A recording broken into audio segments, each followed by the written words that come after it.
These are two of the most high-profile clubs in North American League of Legends.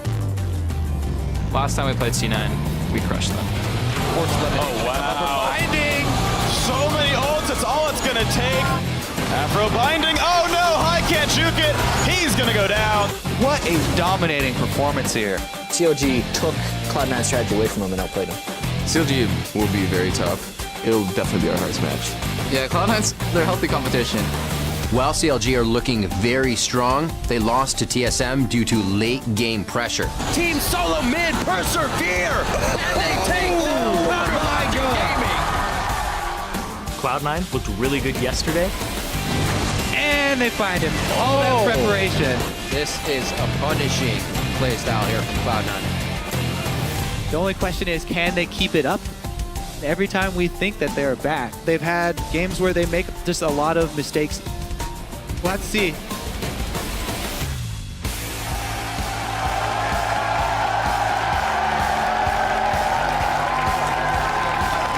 Welcome, ladies and gentlemen, to the North American League Championship Series Spring Split.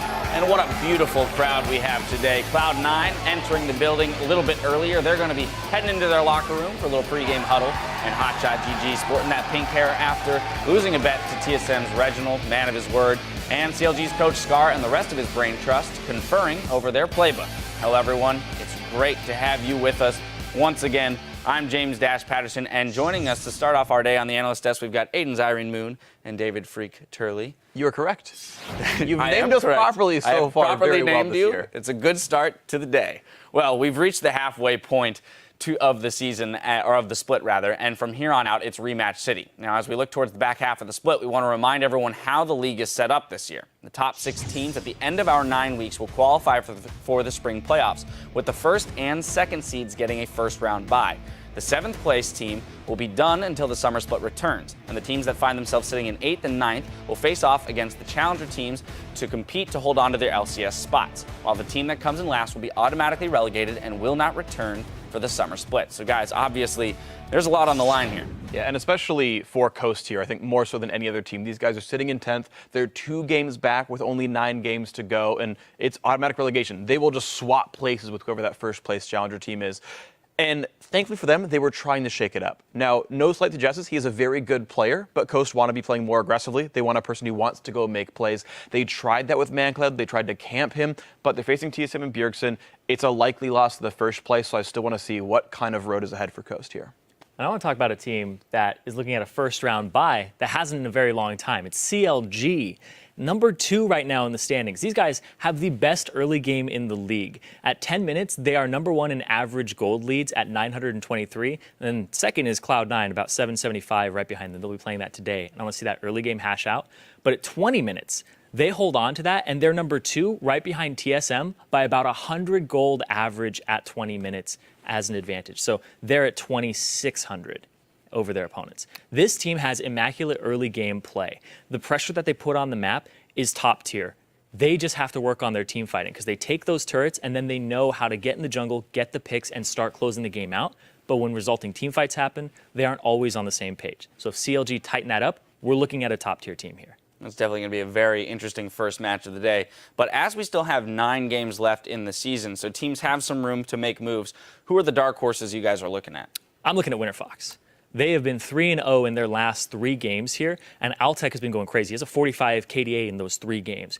Absolutely ridiculous right now. They have Imagine in the bottom lane, coming in for Glebe, who's been supporting and subbing them for the season. They have Paragon finally here as their coach. They're speaking in Korean, so their communication is just going to go up here.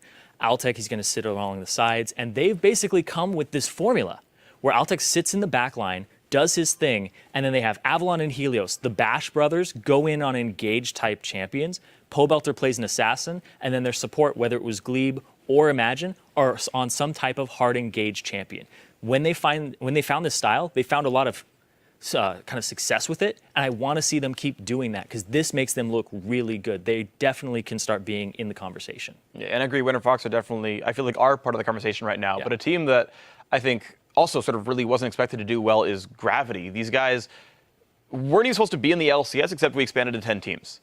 And, okay, they look pretty good in expansion tournament, but, you know, what does that really even mean? Well, it turns out it means they're tied for 3rd right now. which is absolutely incredible. They're getting more wins than losses. They're beating a lot of these very strong teams. And it's incredible, especially when you think about it, like, they're doing better than Team Liquid, who benched 3 of the members that now show up on Gravity here. And it's like, my God, Liquid, you're having a really hard time getting a good AD carry. Like, well, what happened to Cop? Oh, right, he's carrying Gravity into 3rd place right now. Like, these guys have absolutely made a name for themselves that they are certainly not done playing professionally. Yeah, and Curse Academy picked up Cop after promotion tournament when they lost, and then brought him in expansion, and he was a big part of how they even made it in, and he's just grown from there. Yeah, it'll be exciting to see if they continue to grow. And as Freak said, it is a very interesting kind of analogy there, the fact that they're the benched players that are now performing better. Well, you guys were busy calling out highlights with the hashtag LCS Big Plays yesterday, and your favorite is how Lustboy says happy birthday to his star mid laner. At Law School Gamer writes, Lustboy with the flash to get in front of the Blitzcrank cook. He definitely went YOLO to save Bjergsen. Let's take a look. Finding much. Bjergsen, maybe another attempt. His ult is, of course, down. A lot of burst through. Charge still lands on ManCloud, though. And a shield from Lustboy keeps him safe. Oh, Lustboy! Bjergsen gets out here, though, purely based on the massive movement speed from the Q. Just rushes back, and he's out. Sheep has to run out. Lustboy flashes into that. That's amazing. You could just make a highlight reel of how many times Lustboy has flashed on a defensive support. There's one in LMQ game where he flashes in front of a Braum Q to save Wild Turtle, and they get that kill. Where he flashes to just shield as a Janna and get that last shot on that last little shield as the buckshot was coming out. I think that's absolutely incredible. He's able to do that on defensive supports. Yeah, and what's great is he didn't even die the entire game. He's going and tanking CC as a squishy like backliner and then getting away with it. It's been incredible watching Lustboy play this year in the last one as well. I always enjoy watching aggressive playmaking supports. Well, be sure to keep sharing your favorite moments from today by tweeting at LollySports and use the hashtag LCS Big Plays. Now we're going to take another look at the standings because we've got Team Solo Mid in 1st place, followed by CLG just 1 game back. Then it's a 3-way tie for 3rd with Cloud9, Gravity, and WinterFox, each with 5 wins and 4 losses. Sharing 6th, it's Team Impulse and Liquid. And tied for 8th, it's Team 8 and Team Dignitas, with Coast sitting in last. Then turning to today's schedule, Cloud9 will face off against Counterlogic Gaming in our first match. Then Team Liquid will battle it out with Team Solo Mid. And we'll wrap up Week 5 with Team Impulse taking on Gravity. Now in the LCS, knowledge is power. And teams often employ high-risk, high-reward tactics to get information on their opponent's movements that might give them the edge in that early game.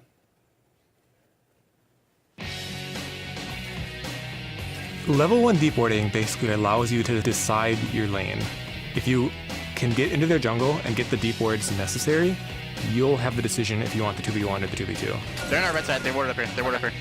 The lane swaps are just a really important strategic thing. Like, some top laners might get completely denied and be out of the game in a 2v1. So right now there's many level 1s to play out. Everyone's kind of had a feel of it, whether they're spreading out, getting their wards out. You early invade, you late invade, like all these little things. But the most important thing about these wards is knowing where that jungler is going to start and which lanes are going where. They're top. They're fast pushing. Looks like I'm safe. Okay, 2v1. 일단 2대1 수업 메타에서 지금은 천천히 슬로우 푸시해서 상대방 탑을 다이브하는 것보다는 이렇게 내 쪽으로 당겨서 프리즈하는 메타가 더 좋기 때문에 Cloud9 actually did a better job. They froze their lane and forced Chris to come out to try and soak up that experience. I would say lane swapping is more prevalent, and that is kind of due to Gromp and doubles being a thing. If a team decides to do Gromp or doubles and you don't lane swap versus them, they'll get a big advantage in the 2v2.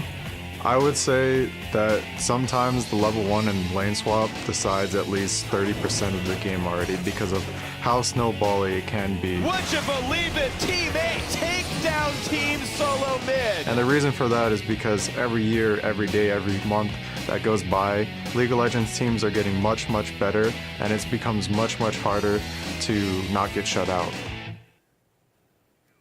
And it is really incredible how teams like TSM, CLG, and all these guys manage to stay at the top with all these innovations going on. They're constantly studying the game, constantly learning what is effective, what beats what's normally common out there. And hey, props to these guys for staying at the top of the game.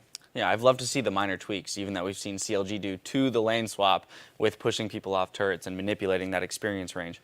Well, we're going to waste no time, so we're going to throw it over to the casters to get the